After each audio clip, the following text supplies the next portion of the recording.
life-threatening hard freeze, making parts of the U.S. feel colder than Antarctica. Millions of Americans at risk from the coldest air in a generation.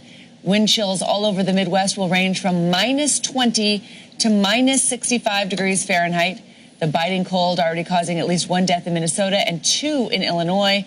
Illinois' governor warning residents to watch out for hypothermia.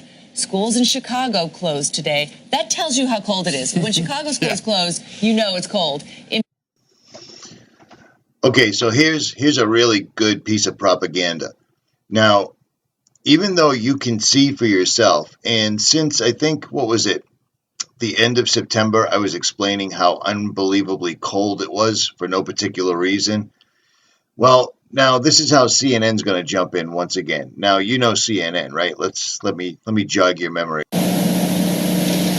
Now, again, as we said, we're not sure what caused this. It could possibly, and we emphasize possibly, have been a ground impact of a Scud. It could have been a ground impact of a Patriot, or it could have been the result of debris falling between the two of them. We just don't know right now, but we do know that at least 2 Scud missiles incoming were fired at Riyadh, and according to the Saudi military, they were both shot down.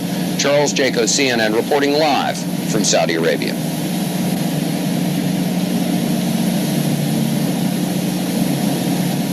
Was almost exactly 2 hours ago when the sirens went off here in Saudi Arabia, where we are in eastern Saudi Arabia. Very Thursday night, but it might have been a little gas from the rocket exhaust.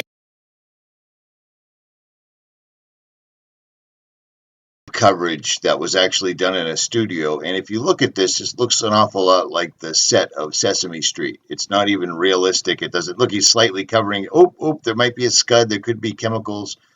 Cover my nose with my hand. Meanwhile, you've got this old Hogan's Heroes helmet on, so forth and so on.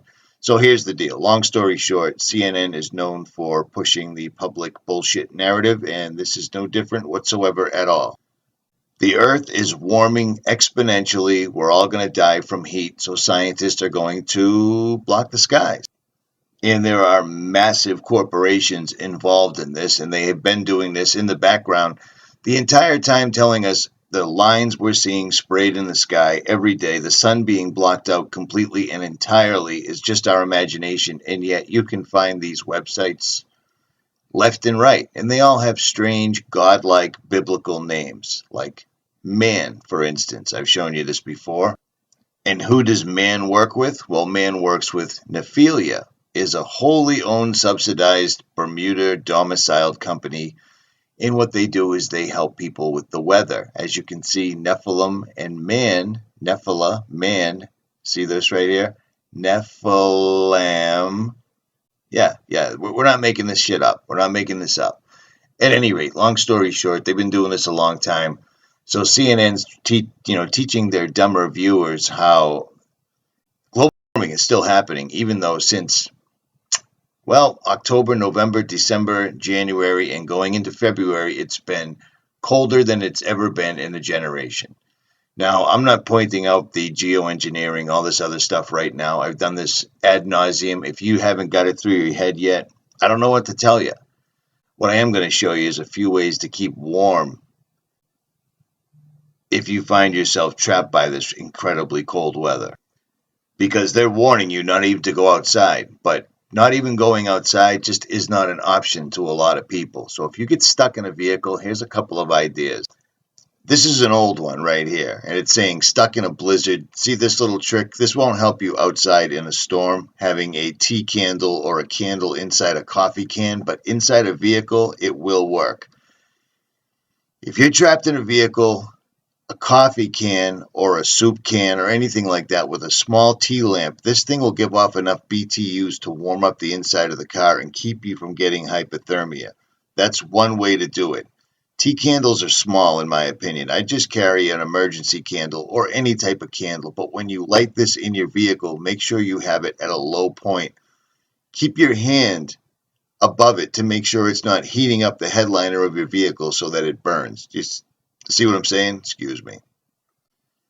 But I'll leave links to this in the description so you can check this out. And here's a couple of other things that I pretty much agree with. Now, if you don't recall, I've been doing survival videos since the day I started the channel. Many people don't know that, but the videos are still up. Just nobody watches them because nobody cares. Nice. You see these videos? This was actually 7 years ago, and I took down a couple that were up there because they had copyrighted material. But there's videos up on my channel right now. Simply click on videos, sort by oldest, go to the oldest ones. I'll show you how to make a small personal, bug out bag that you can carry like a man purse. I don't know what else to call it. I'll show you how to make a fire in the snow without a lighter, etc., etc. Best fire starters, stuff like this. I mean, this is all stuff that I did when I first started the channel, and nobody really cared. So there's that. Videos are up. You can find them yourself. It's pretty straightforward.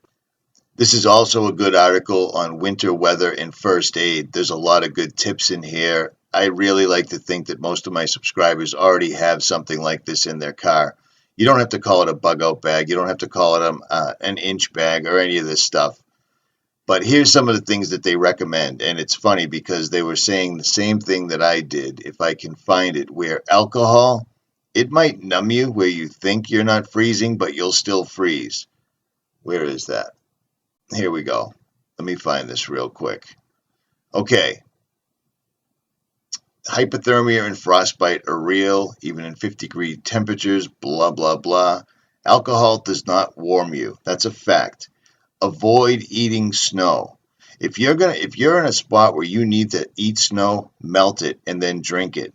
Because if your body has to break it down, you're using energy and calories that you don't already have. Do you see what I'm saying?